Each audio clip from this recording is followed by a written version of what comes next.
Sem delongas, eu vou passar a palavra à professora Helena Freitas, que vai falar sobre tutelas provisórias, sua relação com a eficiência e a análise econômica do direito.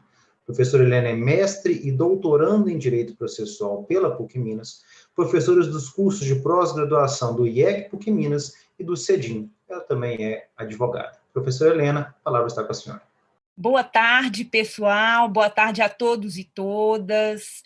Eu cumprimento a todos que nos assistem, aos meus colegas advogados, aos nossos alunos, né, e demais estudiosos do direito. Eu cumprimento o professor João Lourenço, que infelizmente não conseguiu entrar, mas fica aqui desde já o registro, né, da minha satisfação em tê-lo conosco. Cumprimento a professora Esther, professor Francisco Dourado, meu querido amigo, reforçando, né, a honra que é estar ao lado de vocês aí para nós dialogarmos sobre essa temática tão importante. E, desde já, eu já parabenizo o professor Francisco e a professora Esther pelas excelentes exposições aqui.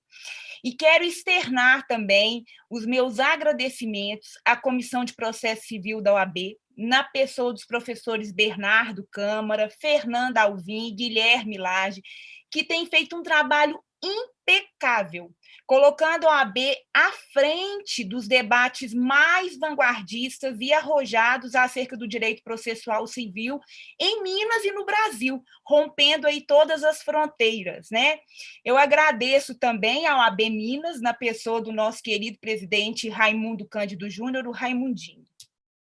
Então, pessoal, eu vou tratar aqui com vocês da temática das tutelas provisórias e a relação que tem dessas tutelas provisórias com a temática da eficiência e a análise econômica do direito.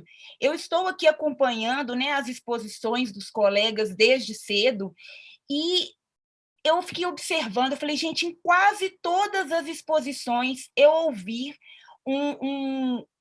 uma tratativa, ainda que breve, acerca da eficiência, né, que é o tema da minha dissertação de mestrado. Eu fiz uma pesquisa acerca disso, então eu não poderia deixar de relacionar a temática das tutelas com essa verticalização necessária, passando pela eficiência e a análise econômica do direito.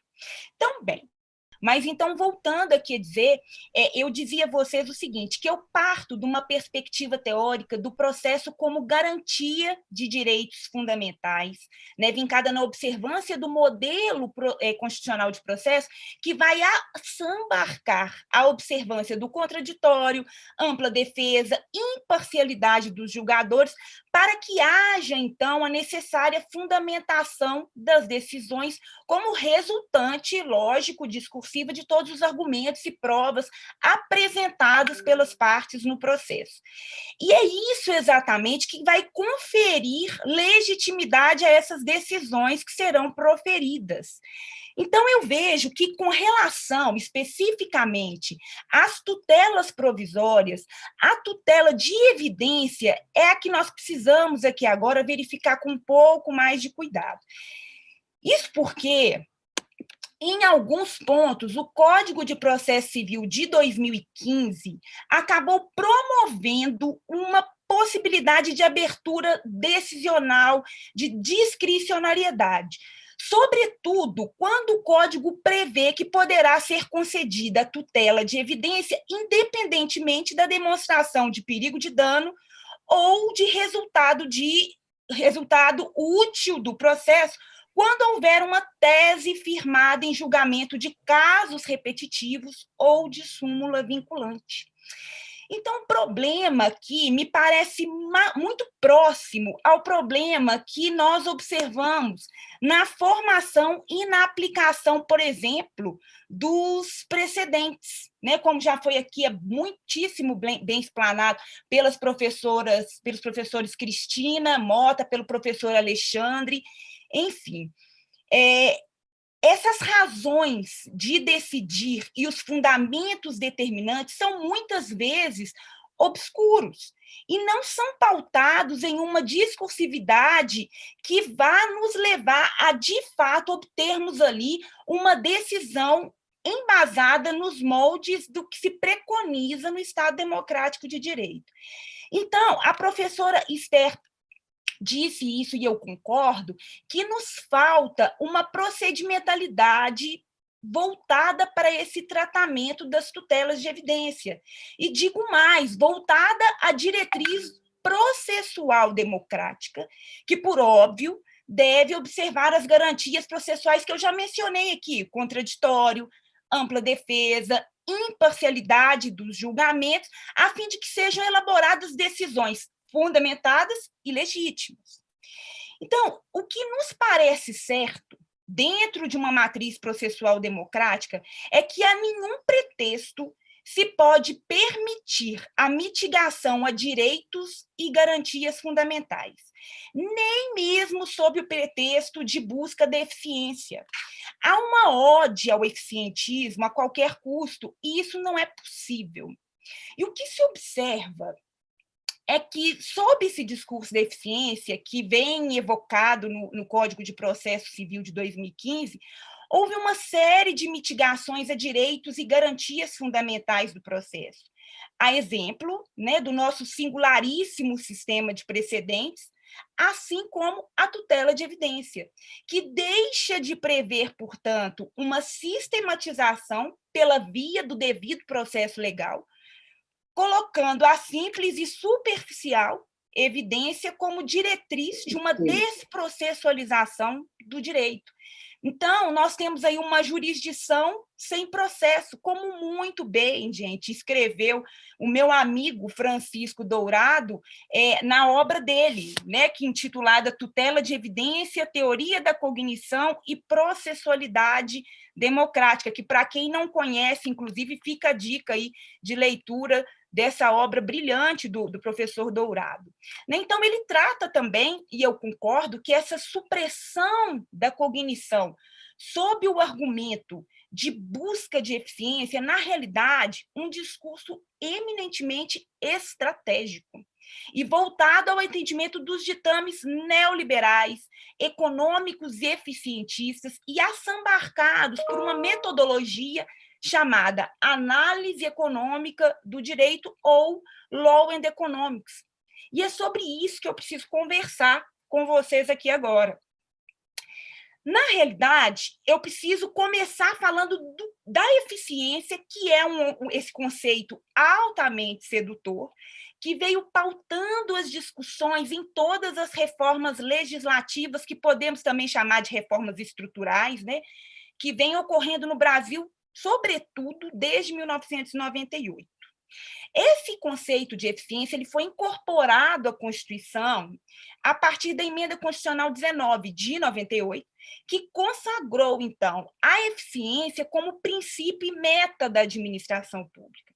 Com esse respaldo, a eficiência veio a ser pautada também na Emenda 45, de 2004, que impôs a celeridade e a razoável duração do processo. Ok. Bom, então, partindo dessas emendas constitucionais, ambas com uma orientação neoliberal, né, e que foram impostas pelo Banco Mundial por meio de um documento, que é um documento técnico, número 319, lá de 1996. E esse documento ele tinha o intuito de delinear o setor judiciário na América Latina e no Caribe, e veio definindo elementos para as reformas que foram se sucedendo no judiciário, visando objetivamente desenvolvimento econômico. Nessa medida, então, as reformas processuais que foram se sucedendo foram motivadas pela convicção do Banco Mundial de que o exercício da atividade jurisdicional no Brasil mostrava-se ineficiente, moroso, burocrático, de modo a obstaculizar o desenvolvimento.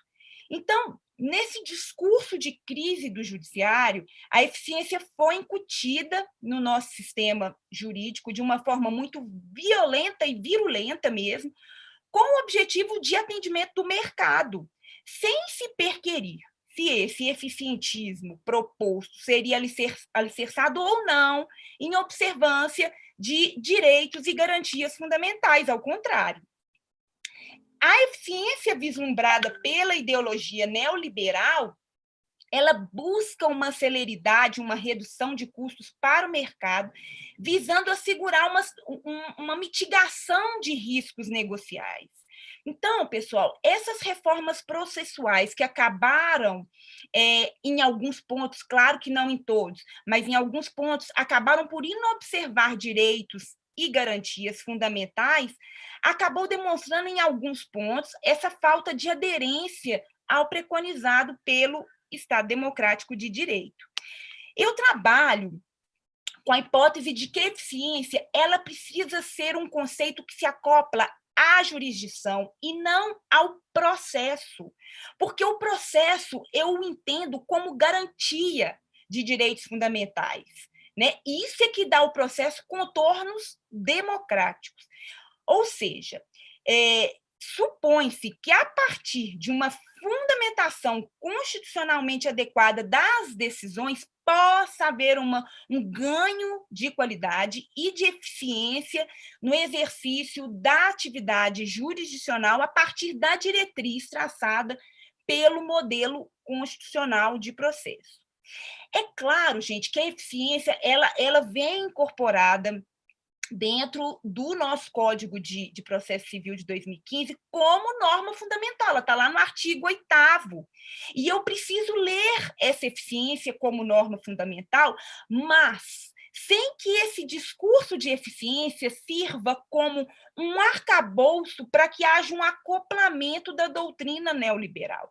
Então, é preciso que nós façamos a leitura do artigo 8º, que é onde está disposto esse princípio da eficiência, claro, né? Lendo com aquele olhar de quem precisa observar todas as garantias fundamentais do processo, devendo haver o que nós chamamos de accountability decisional, que é uma fiscalidade capaz de gerar transparência no exercício da atividade jurisdicional, que tem, então, essa leitura, uma diretriz pautada no processo democrático.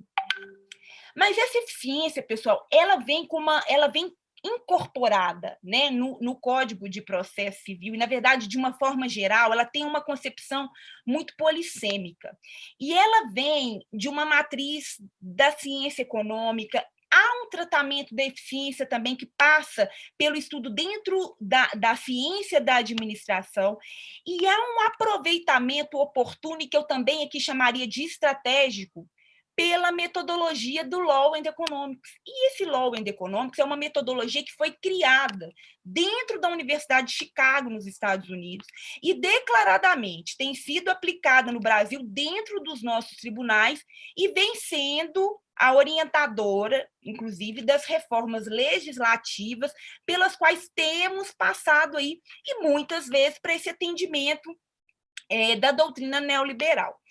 Então, esse desenvolvimento específico, né, da metodologia do Law and Economics, essa metodologia busca uma interação direito e economia, né? E nós temos alguns teorizadores, portanto, dessa metodologia, e eu vou citar aqui para vocês, para começar aqui a minha explicação específica sobre o Law and Economics, eu vou citar o Coase, Ronald Coase, que desenvolveu o tema da eficiência, entendendo que as decisões jurisdicionais geram repercussão na economia e que, por esse motivo, o judiciário deve aferir o impacto decisional de modo a reduzir custos.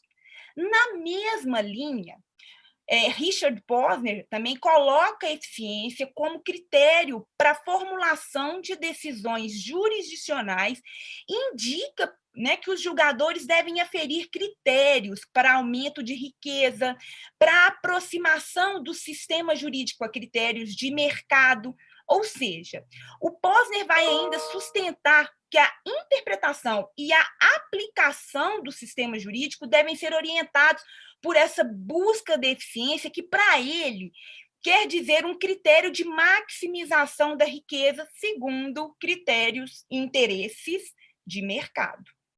Então, o Posner vai ainda insistir que é preciso que haja discricionariedade dos atos praticados pelos juízes e que a orientação do direito precisa seguir com uma busca muito, muito incisiva da melhor alocação de custo-benefício. E para fechar, né, essa minha breve análise aqui desse estudo do Law and Economics, ou análise econômica do direito, eu preciso falar do Kaplan e Shevell, que fizeram um estudo da análise econômica da litigância. E esses dois doutrinadores, eles vão sustentar que os sujeitos processuais, eles realizam uma avaliação racional do custo-benefício, de forma a dimensionar a repercussão econômica que esse pleito pode gerar. Então, pessoal, o que fica bem claro é que a metodologia da análise econômica do direito busca uma aferição econômica das decisões, né? E, além disso, essa metodologia não demonstra, em nenhuma medida, pelo menos em todas as muitas leituras que eu fiz a respeito, nenhuma preocupação, aliás, nem tangencia uma abordagem acerca das garantias fundamentais do processo, mas tem uma preocupação muito incisiva, uma busca pela eficiência. Então, essa metodologia, em grande medida, vem dando ensejo a diversos reveses, a exemplo do que ocorreu com o CPC no sistema anômalo que nós temos, nosso sistema de precedentes, e também com relação à própria, eu vou colocar aqui entre parênteses, né, desregulamentação das tutelas de evidência, que, embora prevista no artigo 311, carece de uma precisa processualização.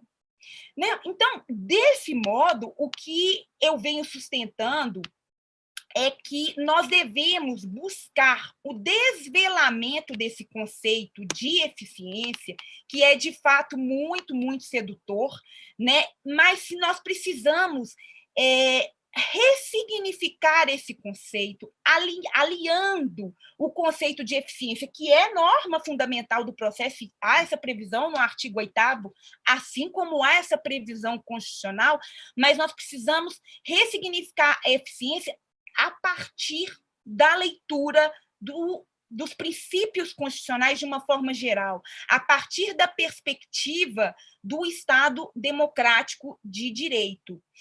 A eficiência como conceito solto, ela passa, como eu falei, por uma percepção de um discurso altamente sedutor, como se fosse capaz de salvar o Estado democrático de direito e o judiciário de todas as suas mazelas. O professor Alexandre disse mais cedo na sua palestra que o que se busca é a celeridade, a redução, né, do volume de trabalho do judiciário a qualquer custo. Mas isso não pode custar a mitigação de direitos e garantias fundamentais de forma nenhuma. Então, por esse motivo, eu sustento uma necessidade de nós desconstruirmos o conceito de eficiência e reconstruirmos esse conceito por um olhar voltado à garantia dos direitos fundamentais. E isso é altamente necessário também quando eu penso nas tutelas provisórias, né, de uma forma geral. Mas eu quis apontar aqui a tutela de evidência com muito mais razão, porque, de um modo geral, me parece que, nesse ponto, houve, de fato, uma necessidade indiscutível de que nós busquemos uma melhoria do sistema. Então, pessoal, eu quero concluir sem concluir, deixando aqui esse questionamento, deixando aí esse incômodo, né, para que nós possamos aí pensar formas de compatibilizar essa leitura da eficiência com o modelo constitucional de processo e com as tutelas de uma forma geral. Então, era isso que eu gostaria de trazer aqui para vocês. Eu agradeço muitíssimo a todos pela paciência, pela audiência e, novamente, com muito carinho, né, parabenizo a organização aí deste maravilhoso congresso e dizer que eu me sinto muitíssimo honrada por estar aqui dialogando mais uma vez com vocês. Muito obrigada.